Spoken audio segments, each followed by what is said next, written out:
So in this video, we're going to be taking a look at some of the options when it comes to applying music and sound to our films. Now, one of the key things that we need to think about here is obviously copyright, and that we're allowed to use the music that we want to use on the platforms that we want to use it on. So first off, we're going to take a look at one of the suppliers that I use, which is Epidemic Sound. Okay, so taking a look at Epidemic then, they have various tiers, as many of these services do, in terms of the assessment of how big your business is, or whether you're a freelancer, whether you're a solo freelancer. It's worth reading the fine print on these because it does depend service to service on terms of how they're assessing you. So whether that is by your annual turnover, some will assess you on how many employees you have, and some will assess on the value of the production budget, so how much you've spent on a particular video that you want to apply the music to. So it's worth just taking a look at the fine print in terms of which category you'll fit into, because you may run into issues once you start posting. Videos might get blacklisted, and then you run into issues along with revenue if you're posting in that way. So yeah, in terms of what these services provide, they provide, generally speaking, unlimited music for a subscription. So you pay £140 a year, and then you get as many tracks as you like in that period. Some providers do stipulate that you can only have a certain amount of downloads per month. So if you need lots of music, it's worth just reading into what they're actually providing you. So yeah, looking at the main page here, it's really great. They have everything super categorized and broken down into different genres, moods, feels, tempos, etc. So at the top here, we could choose something like electronic, and then we could choose a mood to go along with that, so happy. So in that instance, it's basically broken that down and given me all the songs below which fit into those two categories. Similarly, you can choose things like duration and BPM, so you can really kind of fine tune the songs that you're looking for.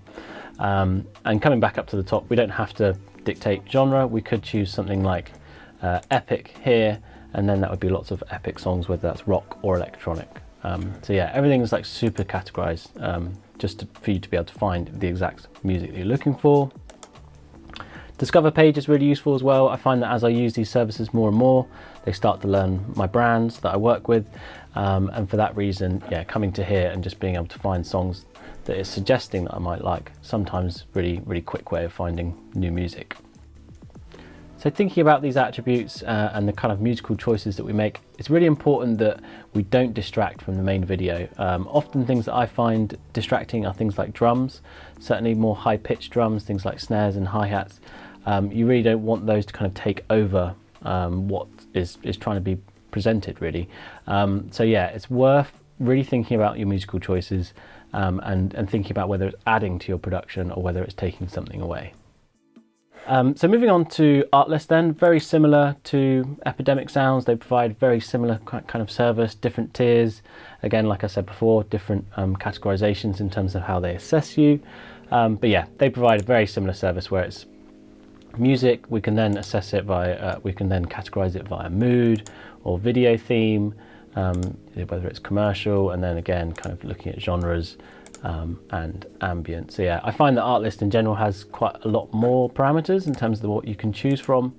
But yeah, they've both got a huge catalogue of music. So yeah, they're both really great. Similarly, they have sound effects. We have a sound effects category. It's not something that I generally use for my productions, but if you were looking to add some Foley or some background sound effects, then yeah, both of these services provide sound effects as well. Outside of paid services, you might find various kind of channels on YouTube that provide a lot of royalty-free music. There's tons out there. Normally there's a buy-in, where they might be trying to sell something outside of that, but people give away lots and lots of royalty-free music. So yeah, if you're not in a position to kind of pay for a subscription service, searching on YouTube can be a really good way of finding those kind of things. And then finally, I just wanted to talk briefly about Freesound. So this isn't necessarily music based, but it's a really great resource for finding sound effects for free. So yeah, it's a huge database of Foley, background sound effects, anything like that. So yeah, Freesound's a really good resource for that. So those are some of the services that I've used for the productions that I've done. If you do a quick Google, there are loads of different suppliers out there in terms of royalty-free music. It's really up to you in terms of whether you need a subscription service or whether you could survive off just using, the free options that we looked at. of which there are many more out there. But yeah, the key thing is that you want to make sure that the music that you're using before you publish it is fully licensed and available for you to use.